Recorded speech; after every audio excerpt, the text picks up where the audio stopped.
Historia. Las reformas borbónicas en la Nueva España 2.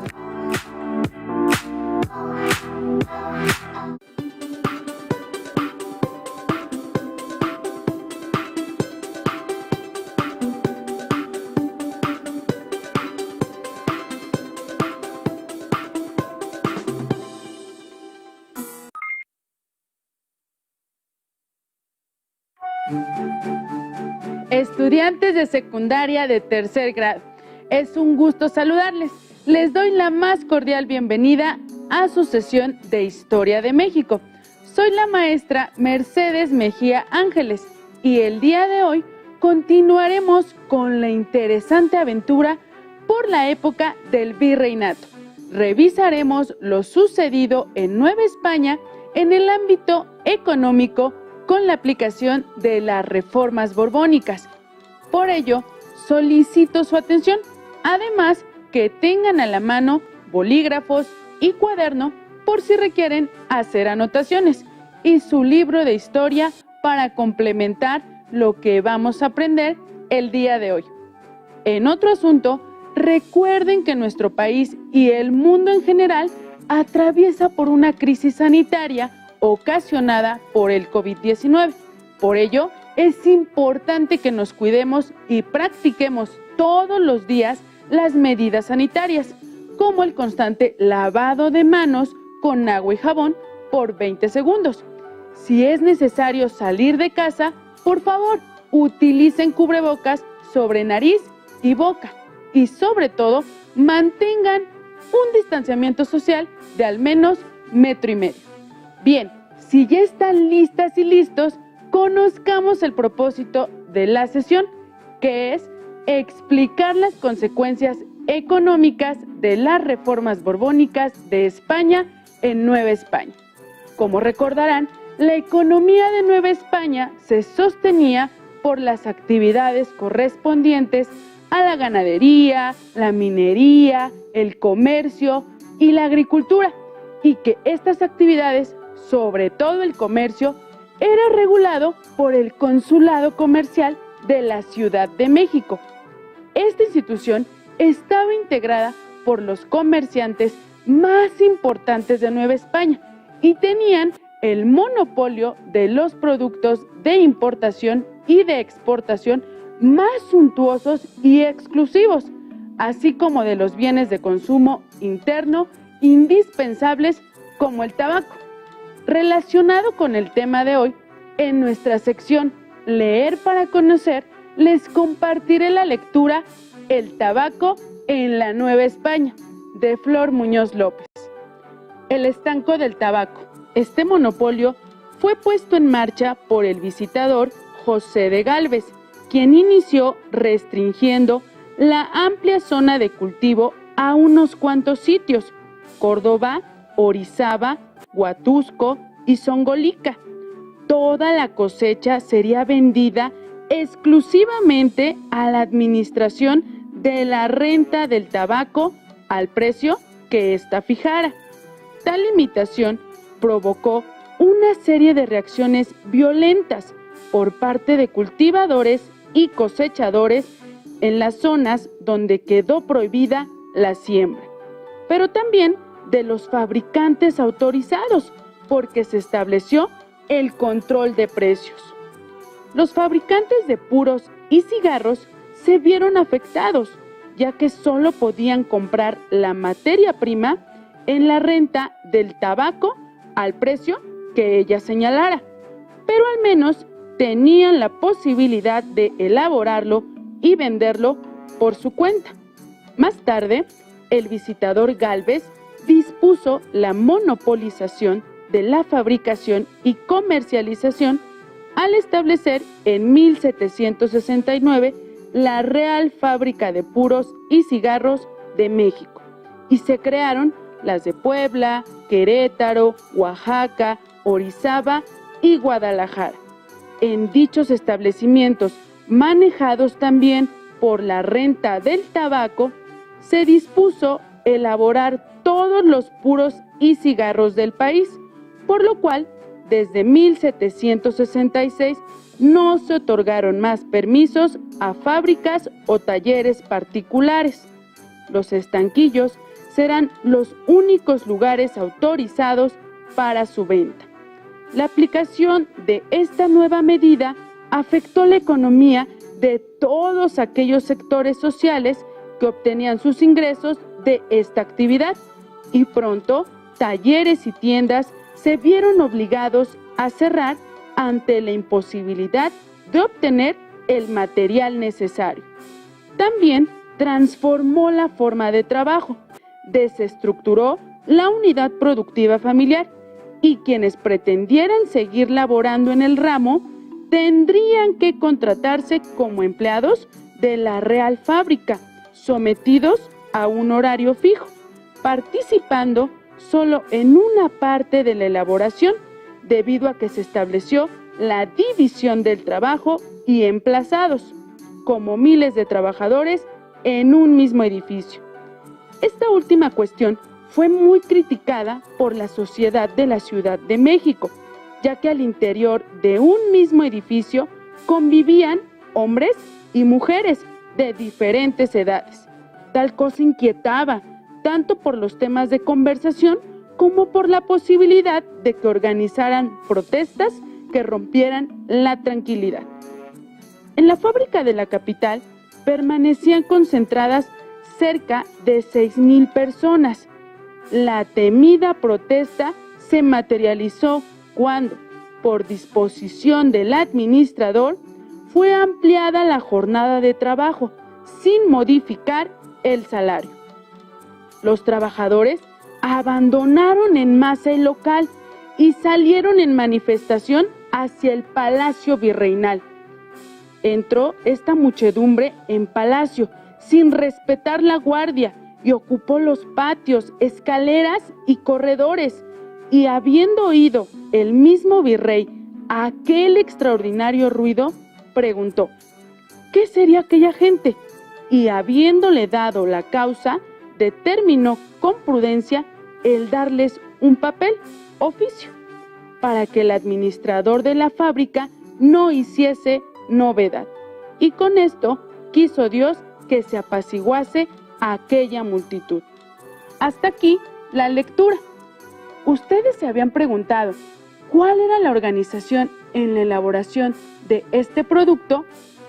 ¿Cómo se regulaba y las ganancias que redituó a la corona con los cambios implementados por José de Gálvez? Les reitero que en la vida es fundamental leer para conocer. Las reformas borbónicas fueron una serie de medidas en los ámbitos político, económico, social y cultural, influenciadas por el pensamiento ilustrado y promovidas por la recién ascendida dinastía Borbón al poder español. Los Borbones se percataron de que a España no estaban llegando los rendimientos económicos esperados de la colonia americana más rica, Nueva España. Por tanto, consideraron necesario investigar la razón y la tarea fue asignada a José de Gálvez, visitador de Nueva España. Gálvez elaboró un diagnóstico de la situación política y económica de la colonia y entregó un informe determinando la condición en la que ésta se encontraba. Al inspector Gálvez se le facultó para reformar todo lo que fuese necesario y cumplir con las dos instrucciones principales de la corona: incrementar la riqueza del erario novohispano y prevenir abusos y derroches para la mejor administración de las rentas. En atención a ello, estableció y consolidó los monopolios reales en Nueva España de los productos o actividades de alta demanda, que aportarían considerables ganancias y rentas a España, como el estanco del tabaco. Esto significó que la corona se hiciera cargo de todo el ciclo, desde sembrar, procesar, hasta vender el tabaco, principalmente en forma de cigarrillos, que consumían ampliamente las mujeres de Nueva España. Por otro lado, Gálvez también legalizó la producción y venta del aguardiente de caña. Tenía claro que la transacción se realizaba de manera clandestina y de no regularlo significaba desaprovechar un recurso económico considerable para la corona. Además, el visitador estableció la Contaduría General de Propios y Árbitros. Con esta institución, la corona administraría los recursos de los pueblos, villas y núcleos urbanos. Abundemos en el tema con el siguiente video titulado Las reformas borbónicas. Presten atención a las reformas que se realizaron en materia económica. Si están listos, que corra video. Las reformas borbónicas es un conjunto de medidas que tomó la corona española que empiezan a implementarse a partir de la década de 1760. A partir de ese momento la corona asume el control o intenta asumir el control de sus territorios, de sus posesiones americanas y modifica la estructura política, económica y social de la Nueva España. Esta serie de medidas tenían como objetivo fundamental recuperar el control político de la capital española y al mismo tiempo de la Nueva España. Por otra parte, buscaban obtener el mayor beneficio posible a través de la recolección de una mayor cantidad de impuestos.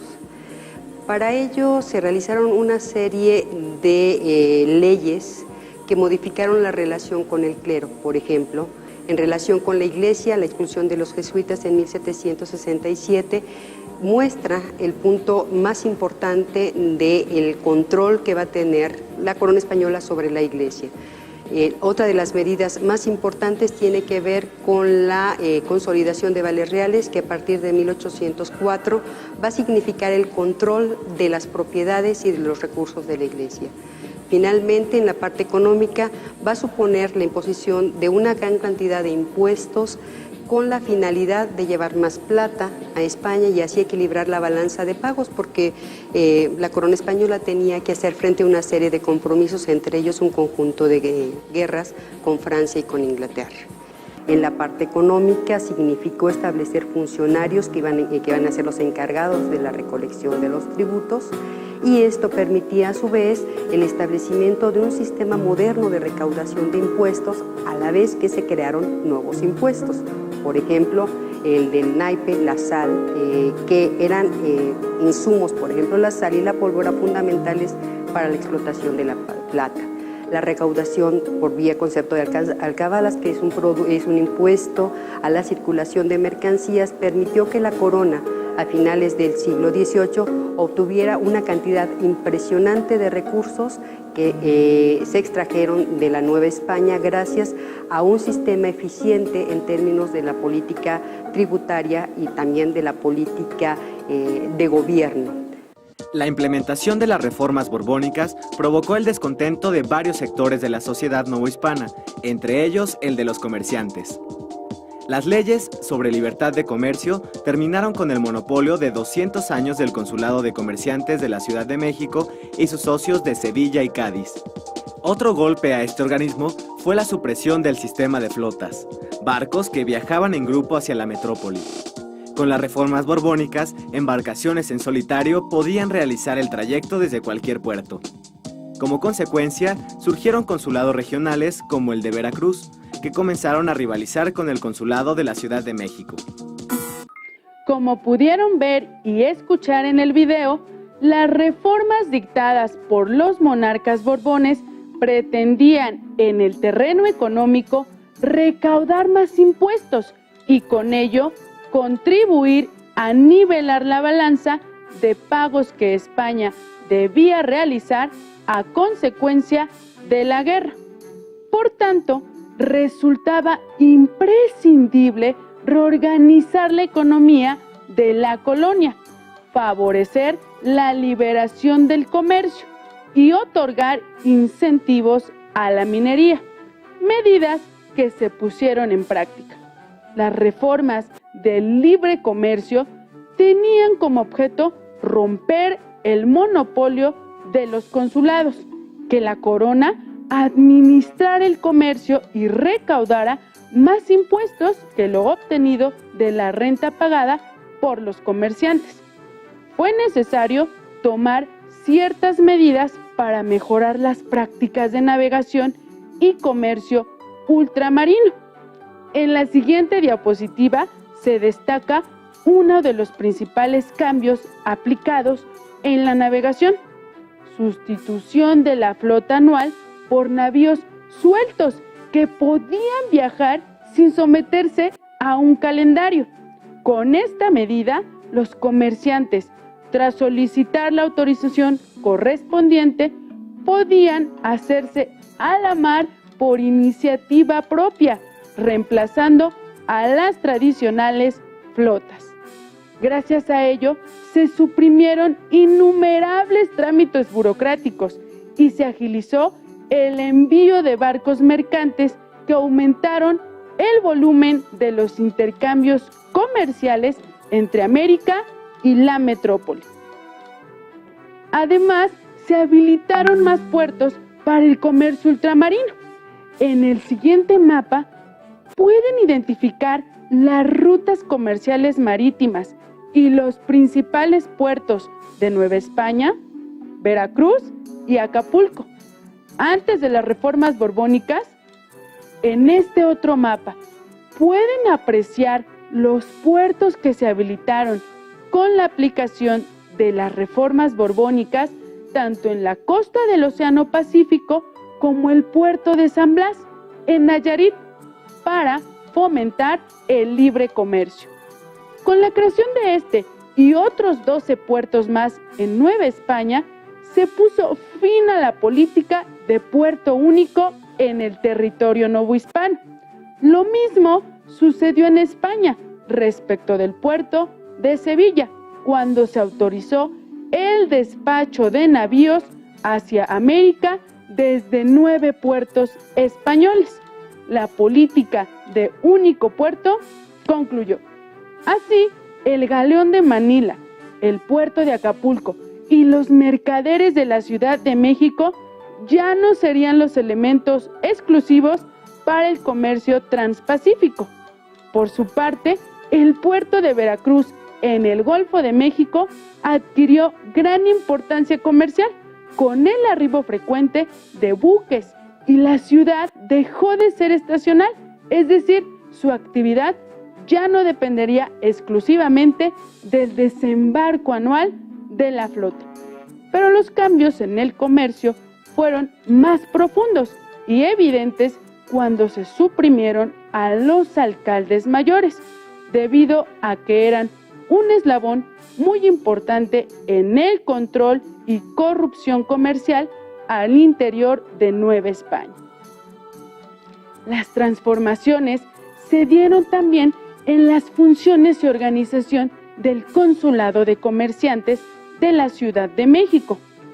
¿Recuerdan cuál era la importancia de esta institución en el comercio? En efecto, el consulado era responsable de vigilar y controlar la entrada y salida de productos, lo que generó serios problemas y malentendidos entre los comerciantes. Para solucionarlos, se crearon otros consulados, como el de Veracruz, Guadalajara o Puebla. Con ello, el Consulado de Comerciantes de la Ciudad de México dejó de ser el único centro del comercio ultramarino. El comercio no fue el único sector que se transformó con las reformas borbónicas. También en la minería hubo modificaciones. La política de los monarcas borbones buscó impulsar el desarrollo de la minería con el propósito de incrementar la producción de plata. De esta manera, las principales medidas que se aplicaron en apoyo a los mineros las podemos apreciar en el siguiente esquema. Disminución a la mitad del precio del azogue o mercurio, material indispensable en la extracción de plata. Mejor distribución del azogue para la producción de la plata. Organización del gremio de los mineros en el Tribunal de Minería. Creación de la Real Escuela de Minería para la formación de los jóvenes en el arte metalúrgico. El apoyo que los Borbones concedieron a la minería y a los mineros es comprensible si recordamos que el objetivo central de sus reformas era hacer más dependiente a la colonia y extraer de ella más riquezas. Así, a cambio de asegurar una corriente continua de plata novohispana hacia la metrópoli, los Borbones otorgaron a los mineros los privilegios que a otros les quitaban.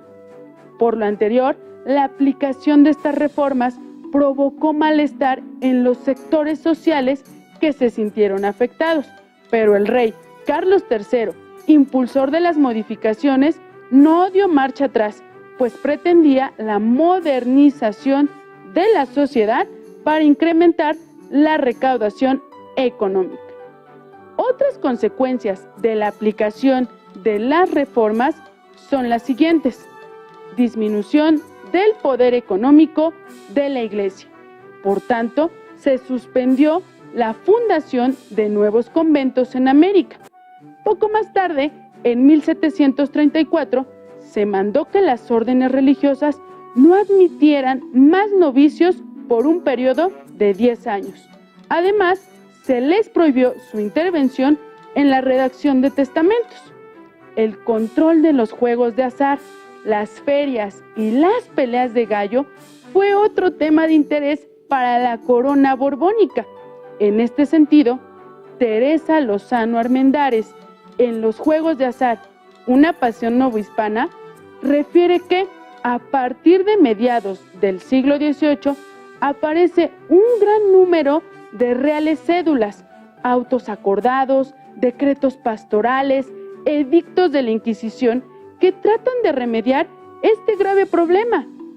Entre los excesos que se debían combatir estaban los bailes lascivos, las embriagueces públicas, las riñas en las pulquerías y tabernas, los desórdenes en el teatro y en las diversiones callejeras, los juegos de azar. Las medidas tomadas para contrarrestar estas situaciones en Nueva España fueron estipuladas en reglamentos para ordenar y controlar las diversiones y fiestas, pero no prohibirlas, puesto que significaban recursos para la corona. El teatro, los toros, las comedias y otras diversiones públicas fueron reglamentadas con reformas urbanas en la capital novohispana. Por otra parte, se dictaron medidas para controlar las manifestaciones populares durante las procesiones, en los paseos, las tertulias, los cafés, las pulquerías, entre otros. En síntesis, las consecuencias de la aplicación de las reformas borbónicas en Nueva España en el ámbito económico son, por un lado, el debilitamiento de instituciones y autoridades novohispanas encargadas de la administración comercial y, por otro lado, la concentración del poder en las autoridades enviadas por la corona, el impulso al libre comercio, el incremento en la producción de la plata y la mayor recaudación de impuestos y el envío a la metrópoli. Les recuerdo que en esta última sesión el reto es elaborar la última parte de la historieta correspondiente a las consecuencias económicas de las reformas borbónicas implementadas en Nueva España, a través de las vivencias del personaje de su preferencia. Puede ser un comerciante, minero, obispo. Empleen los recursos característicos de este medio de comunicación. Pueden apoyarse en tu libro de texto de Historia de México de tercer grado o bien consultar su versión electrónica en www.conalitec.gov.mx. Por hoy hemos concluido, pero aún nos queda mucho por conocer y aprender de la historia de nuestro país. Así que nos vemos pronto aquí en Aprende en Casa